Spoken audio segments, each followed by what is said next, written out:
Hai guys, jadi kita lama nggak pakai kartu-kartu ini. Oke, apa rahasia terbesar dia? Yuk, mari.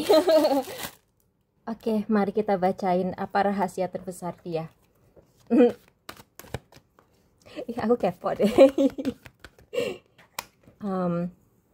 Mediator, terus Saboteur. Oke. Terus kita keluarin kartu 1, 2, 3. The Empress, Ten of Pentacles kebalik, Ten of Wands. Bottom of the deck, the Sun in reverse. Oke. Mari kita bacain. Jadi rahasia terbesar dia adalah the mediator dalam keadaan terbalik. Itu shadow attribute-nya negotiating with an ulterior motive or hidden agenda either personally or professionally. Jadi ini orangnya dia itu enggak pernah berhubungan dengan siapapun, entah itu dalam hal pekerjaan, entah itu dalam hal percintaan, entah itu dalam hal pertemanan, kalau enggak ada untungnya bagi dia gitu. Kalau misalnya kita ngomongin apa sih untungnya berteman sama dia gitu, itu kan apa ya, definisi orang kan bisa beda-beda ya. Ada orang yang kayak dia pengen networking, ya oke lah, fine, dia pengen networking, tapi kan rata-rata orang pengen temenan sama orang, ya aku nggak tahu ya rata-rata orang. Kalau aku sih kalau pengen temenan sama orang nyari kayak apa ya, companionship aja gitu loh, kayak nyari pertemanan, nyari kayak teman untuk berbagi, untuk seneng-seneng bareng, untuk bercanda bareng. Nah orang ini enggak, orang ini sangat-sangat perhitungan sama energinya. Dia nggak mau bergaul sama orang, atau bahkan untuk menikah pun dia nggak mau nikah sama orang karena murni cinta. Ya aku ngerti sih ya, kalau misalnya orang zaman sekarang kan pasti mikir, nih orang bisa nggak ya bertanggung jawab, kalau misalnya kayak membesarkan anak bareng, dia bisa kayak nafkahin atau enggak. Tapi orang ini nih kayak lebih dari itu, lebih parah dari itu. Terus Saboteur, aduh aku kayaknya untuk reading ini nggak bisa cuma 3 menit kayaknya ini bakal jadi panjang. Saboteur dalam keadaan tegap highlights your fear of self-empowerment and the changes it would bring to your life. Highlights your fear. Oh, jadi orang ini sering ngejatuhin mental orang lain. Jadi highlights your fear itu kayak kamu misalnya kayak punya insecurity apa gitu ya. Misalnya kamu punya insecure sama sesuatu. Ini tipe orang yang akan kayak mengingatkan kamu atas hal-hal yang bikin kamu insecure. Kayak misalnya dia udah tahu nih kamu insecure sama fisik kamu gitu. Dia akan selalu mengingatkan kayak, tapi kan fisik lu begitu, emang lu bisa jadi aktor gitu misalnya. Atau, tapi kan bahasa Prancis lu nggak lancar, emang lu bisa ya main film Prancis, begitu.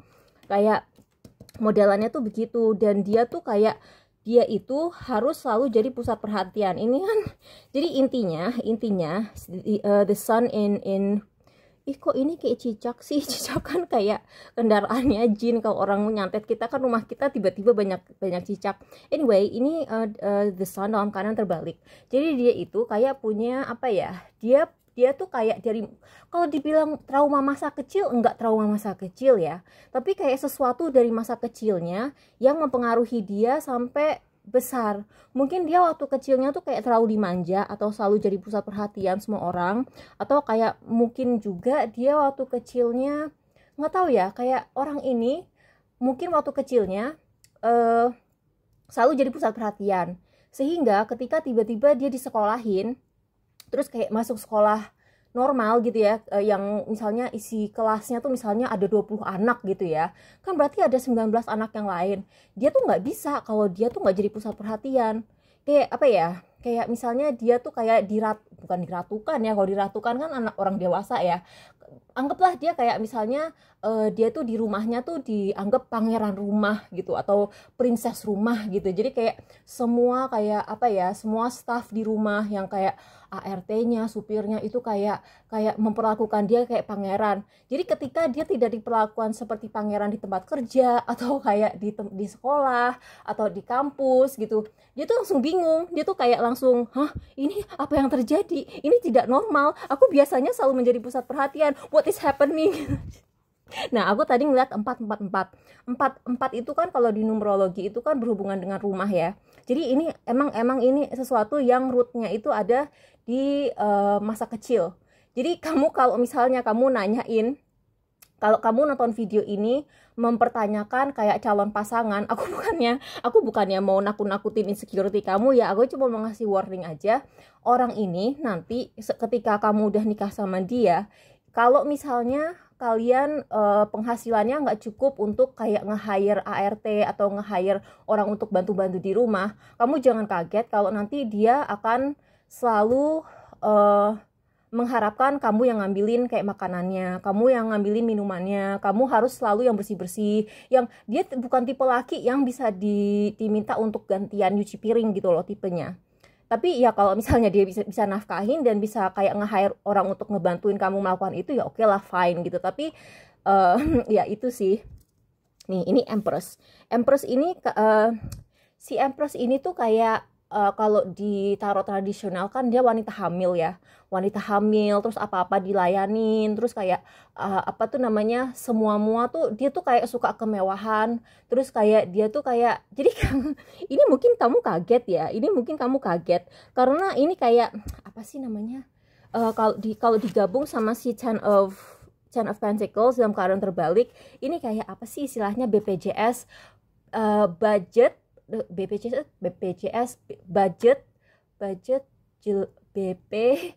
budget apa gitu, budget apa tapi budget terbatas, tapi gaya hidup sosialita gitulah pokoknya. Jadi dia itu kayak harapannya ini kan kita lihat kan si Empress kan ngadep ke sana, terus si buaya ini kayak si ceweknya ngadep ke sana gitu. Jadi kayak ini ada yang nggak sinkron sama realita di dunia gitu. Jadi kayak dia ngarepin tuh semua orang ngelayanin dia tuh ngarepin tuh semua orang tuh kayak ngasih ke dia kayak udah punya self entitlement yang sangat tinggi. Kenapa ya kita kalau misalnya di Indonesia tuh kayak kita jarang ngebahas self entitlement orang gitu, kayak kita jarang gitu menggunakan kata entitled gitu. Kalau kita kayak mendeskripsikan orang yang terlalu merasa berhak mendapatkan sesuatu, merasa terlalu berhak diperlakukan seperti dengan cara tertentu, itu kan sesuatu yang mengganggu banget ya. Jadi kayak orang ini merasa berhak untuk dunia itu kayak ngelayanin dia, ngasih dia segala macam, tapi kenyataannya tuh kayak nggak kayak begitu gitu loh. Mungkin apa ya, mungkin realita hidup dia itu tidak memungkinkan dia untuk kehidupannya kayak gitu, tapi dia ngarepin tuh kayak begitu. Makanya dia sering jadi beban orang. Entah beban mental atau beban finansial. Karena gini, ini orang, dia tuh kan nggak pernah mau berhubungan sama orang kecuali kalau menguntungkan dia. Otomatis dia akan jadi beban kayak finansial gitu buat orang-orang yang dia deketin. Atau kalau enggak at least ya dia akan jadi beban emosional atau beban psikis. Karena dia nggak bisa lihat orang lain sukses. Ini kan saboteur kan, ini orang yang selalu mensabotase kehidupan orang lain. Dia kayak akan selalu ngejatuhin mental kamu. Dia kalau misalnya kamu tipe orang yang optimis, dia akan bisa kayak ngeracunin otak kamu supaya kamu jadi orang yang pesimis gitu. Jadi kamu kayak harus hati-hati sih sama nih orang. Tuh, dia tuh kayak nggak bisa ngelihat orang yang kayak semangat hidup untuk memperbaiki hidupnya sendiri. Karena walaupun ya ini orang, ini apa sih kok dia kayak geser, Seven of Cups, dia tuh delusional, dia tuh delulu, dia tuh orang yang delulu. Tuh, dia tuh kayak, dia paling nggak suka ngelihat orang yang punya kekuatan dalam dirinya. Makanya dia nggak suka orang yang punya self empowerment. Terus ini si King of Wands ini kan dia agak narsis ya. Jadi dia ini dari tadi keluarnya tuh kayak dia narsis, dia selalu harus jadi pusat perhatian, dia harus kayak dilayani sama orang, semua orang tuh harus kayak ngeladenin dia gitu tipe-tipenya. Tapi dia itu karena masa kecilnya, mungkin karena masa kecilnya entah dia kurang perhatian atau kebanyakan perhatian atau terlalu dimanja, aku nggak ngerti. Tuh kan, ini Page of Pentacles in reverse gitu loh. Jadi kalaupun ya kamu mungkin akan kaget karena mungkin kamu nanyain orang yang mungkin di permukaannya, aku nggak tahu ya, kan orang beda-beda. Ada orang yang kayak dia belak-belakan gitu bilang, gua mah pokoknya gua nggak mau kerja, gua mau semua dikasih gitu kan. Tapi ini orang kayak di permukaannya tuh dia bisa gitu loh mengconvincing orang, meyakinkan orang bahwa dia tuh pekerja keras, tapi sebenarnya dia nggak pekerja keras, dia tuh delusional. Ini sumpah ya, ini delulu, ini kayak orang yang halu gitu loh. Dia halu antara kenyataan kehidupannya sendiri sama Jadi kayak dia tuh halu, tidak bisa menerima kenyataan apa yang ada, apa harapan dia versus apa yang ada di kenyataan hidupnya dia gitu loh. Jadi kayak mungkin dia ngerasa, oh gue harus selalu jadi pusat perhatian seperti di rumah, tapi begitu dia pertama kali masuk sekolah, tiba-tiba dia harus bersaing sama 19 anak lainnya. Di situ dia kayak kena mental gitu loh, kena mental.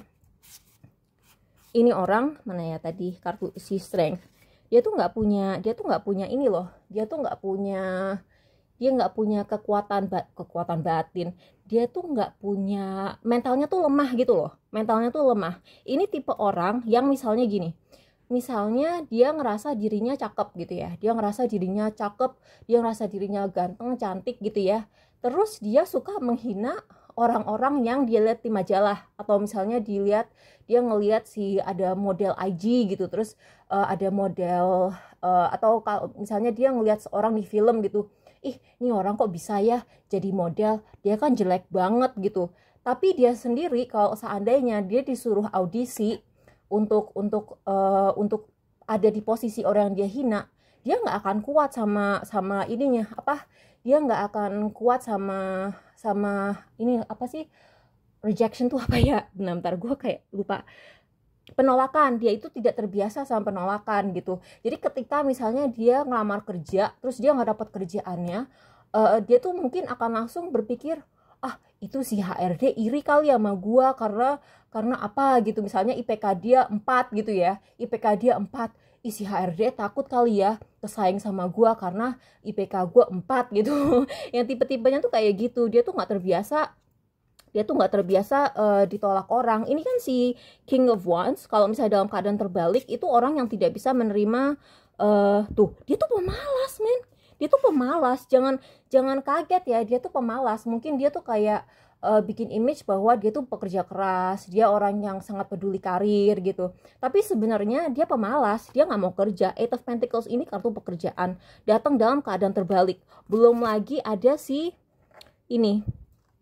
Page of Pentacles dalam keadaan terbalik.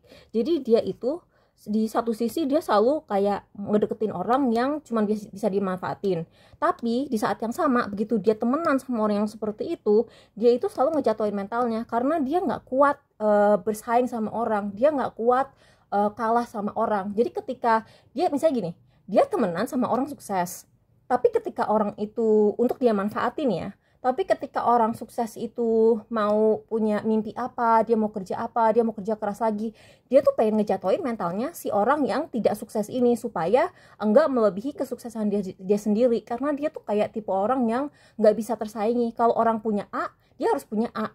Kalau dia punya A, terus orang itu dari punya A, B, C, dia nggak terima. Jadi dia harus ngebatasin orang-orang di sekitarnya. Ini toxic sih, ini toxic. Aku nggak tahu kamu nanyain calon pasangan atau teman atau siapa gitu ya, atau kayak musuh kamu bahkan. Tapi yang jelas kalau ini kamu nanyain calon pasangan, ini calon pasangan yang di satu sisi mungkin dia bangga punya kayak suami atau istri yang cantik atau ganteng gitu ya. Tapi setelah nikah, dia nggak akan ngebolehin kamu pakai skincare supaya kamu tuh jelek. Nah, supaya kamu tuh enggak diminatin sama orang-orang lain, supaya dia nggak ngerasa bahwa kayak istrinya atau suaminya disukain orang lain. Dia nggak pengen kamu cantik atau ganteng, supaya dia enggak gampang jealous. Tapi di sisi lain, kalau penampilan kamu udah turun gitu ya, dia akan nyari-nyari alasan untuk kayak selingkuh gitu. Ini tipenya tuh kayak begitu. Atau kalau misalnya kamu nanyain kolega kerja gitu ya, dia misalnya masih satu level sama kamu nih, dia masih satu jabatan gitu ya, misalnya kalian sama-sama staff, tapi kalian berdua itu bentar lagi kayak mungkin bisa di upgrade promosi jadi supervisor. Nah, dia akan selalu ngejatuhin mental kamu supaya kamu tuh enggak naik ke level supervisor, karena dia tahu kamu lebih pekerja keras dari dia, kamu lebih tahan banting, mental kamu tuh lebih tahan banting dari dia, karena ini orang emang nggak tahan banting banget. Ini orang kayak apa-apa tuh jadi beban gitu loh, karena mungkin dia terlalu dimanja sama keluarganya waktu kecil. Tuh, ini Death card, dia tuh kayak pengen menghentikan langkah orang supaya orang tuh nggak ngelebihin dia itu. Jadi aduh ini rahasia terbesar dia gitu ya. Jadi kalau misalnya misalnya kamu berhadapan sama orang yang kayak pengen ngehalangin kamu, ya hati-hati aja begitu. Aduh panjang ya, padahal ini tadinya cuma mau short aja, tapi ya udah, semoga ini bermanfaat ya. Jangan parno. Ini kayak orang yang cuma pengen kamu di siklus yang sama-sama terus. Karena ini sebenarnya ya, orang tuh salah sangka sama si kartu ini. Orang tuh nyangka bahwa kartu si Death card ini artinya adalah berhenti. Tapi ini kayak kadang-kadang kartu ini juga bisa berarti siklus gitu. Jadi kayak dia nggak pengen kamu maju supaya kamu muter-muter di level itu terus gitu. Dia nggak pengen kamu naik level karena dia sendiri terlalu pemalas untuk naik level itu. Tapi mungkin dia pinter gitu loh, kayak apa ya, kayak nunjukin image ke bos bahwa ini loh gue kerja keras loh, ini gue kerja keras. Tapi kayak yang tipe-tipenya tuh kayak yang sok sibuk tapi nggak beneran sibuk gitu loh di kantor. Jadi kayak aku nggak tahu ya kalau kalian nanyain teman kantor atau gimana, tapi ya udah, semoga ini bermanfaat. Makasih nonton, bye.